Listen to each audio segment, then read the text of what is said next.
Esta ley buscaba desarrollar un derecho que está en el derecho internacional y que no era aplicado por los ministerios, el Congreso, porque justamente no había una ley que les dijera, oiga usted, no se olvide que tiene que aplicar el convenio. Pero resulta que la versión que ha salido es una versión que no cumple estos estándares.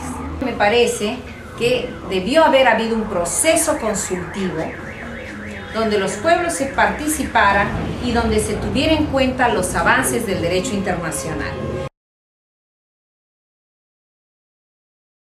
Como derivado del derecho a la libre determinación, los pueblos tienen varios derechos. En primer lugar, el derecho a definir sus prioridades de desarrollo y controlar lo máximo posible su modelo de desarrollo. Segundo derecho, a participar. Cuando el Estado va a hacer planes, programas de desarrollo nacional o regional que les pueda afectar, ¿qué derecho tiene? El derecho de participación. Y el derecho de participación es más amplio que el de la consulta previa. Entonces, estos son los mecanismos que el Estado tiene para respetar el derecho de los pueblos a controlar su modelo de vida. Y otro mecanismo más es el derecho de consulta previa. Pero antes los pueblos han tenido la oportunidad de participar en la política, en el diseño de la política. ¿Qué dice el artículo 6? Se debe consultar a los pueblos mediante procedimientos apropiados, a través de sus instituciones representativas, cada vez que los vaya a afectar, ¿o qué significa susceptibles de afectarles? Cuando hay una posibilidad, no cuando ya se van a morir, no cuando tiene la certeza de que la medida les va a matar, sino simplemente cuando hay una posibilidad de que las afecte.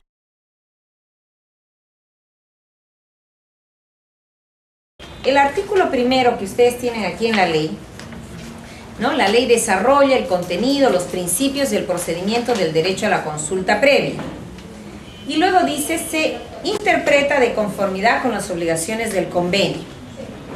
En realidad tendría que haber dicho, esta ley desarrolla el convenio y se interpreta a la luz de las obligaciones internacionales del Estado. Y les digo por qué me preocupa. Váyanse a la disposición segunda de las disposiciones complementarias finales.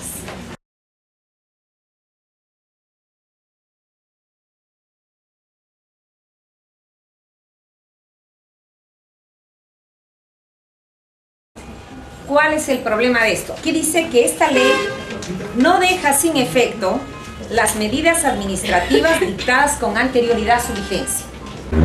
En realidad, una ley no puede dejar sin efecto una medida administrativa.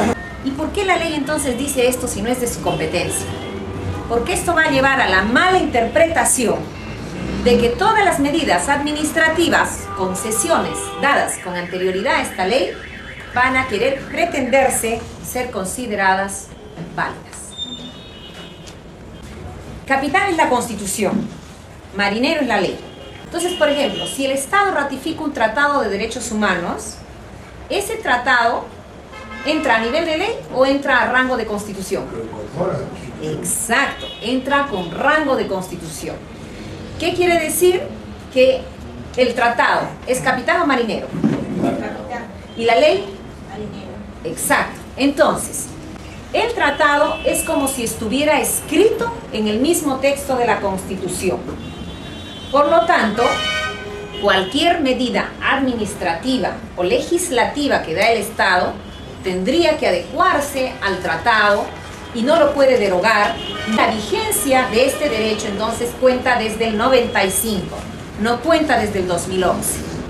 Por lo tanto, si hay una norma o una medida administrativa que fue dada después del 95, sin consulta previa, ¿sería legal o ilegal?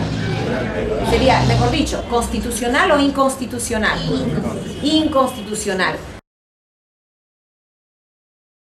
Este artículo 2 es una trampa mortal, porque es antitécnico, porque como les digo, una ley no puede dejar sin efecto o con efecto una medida administrativa. Pero el que diga acá que no deja sin efecto estas medidas dictadas con anterioridad, da la impresión de que quiere decir que avala todas las concesiones dadas anteriormente de modo inconsulto y que son inconstitucionales. Un acto administrativo que ha sido dado en incumplimiento de la Constitución, ¿qué carácter tiene?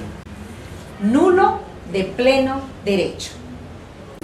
Otro punto, artículo 2, dice aquí, también corresponde efectuar la consulta respecto a los planes, programas y proyectos de desarrollo. ¿Qué había dicho el convenio? Antes de planes y programas de desarrollo, ¿solo cabe consulta previa o cabía algo más?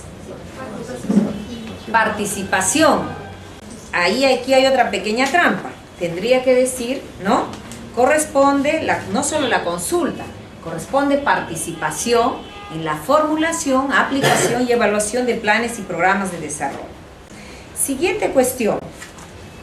Si ustedes ven el convenio, solamente exige que el hecho de que se le pregunte a un colectivo, oiga, ustedes, por ejemplo, la nación Aymara, ¿no? Ustedes descienden de un pueblo que estaba antes del Estado, ¿qué me dirían? Sí. Segundo requisito que exige el artículo 1 del convenio. ¿Ustedes tienen alguna característica, alguna institución propia, social, económica, cultural? El idioma, la música, basta. Con dos requisitos ya se les aplica los derechos que están en el convenio.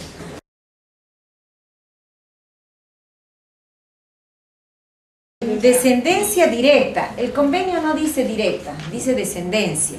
Para probar descendencia directa, habría que sacarse prueba de ADN, de sangre. Segundo, les pide aquí, B. ¿Qué dice el B? Estilo de vida. Estilo de vida. ¿Se acuerdan cuando Pizango estaba en Nicaragua? Le sacaron una foto, me acuerdo, en el periódico y decían, miren, usa computadora, reloj, no sé cuánto. Ya no tiene un estilo de vida indígena. C. Instituciones sociales y costumbres propias. ¿El convenio dice eso? No, dice instituciones sociales o económicas o culturales o parte de ellas. O sea, basta que tengan alguna institución o parte de ellas, no y. D. Y modo de vida distintos. Vamos a decir acá, Mario, ¿dónde está su modo de vida distinto? Usa computadora. Entonces esta ley está exigiendo requisitos que no exige el convenio.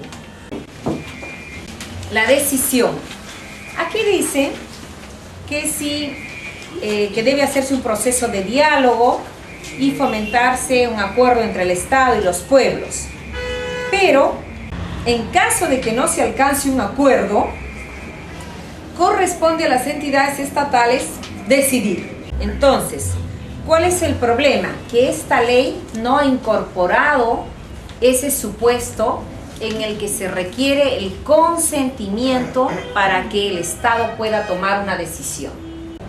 Va a generar un conflicto, porque el Estado con esta ley va a creer que puede decidir y el pueblo con el convenio va a decir no, yo tengo derecho a que el Estado respete mi decisión. El punto no está en que si el derecho de consulta incluye el veto o no.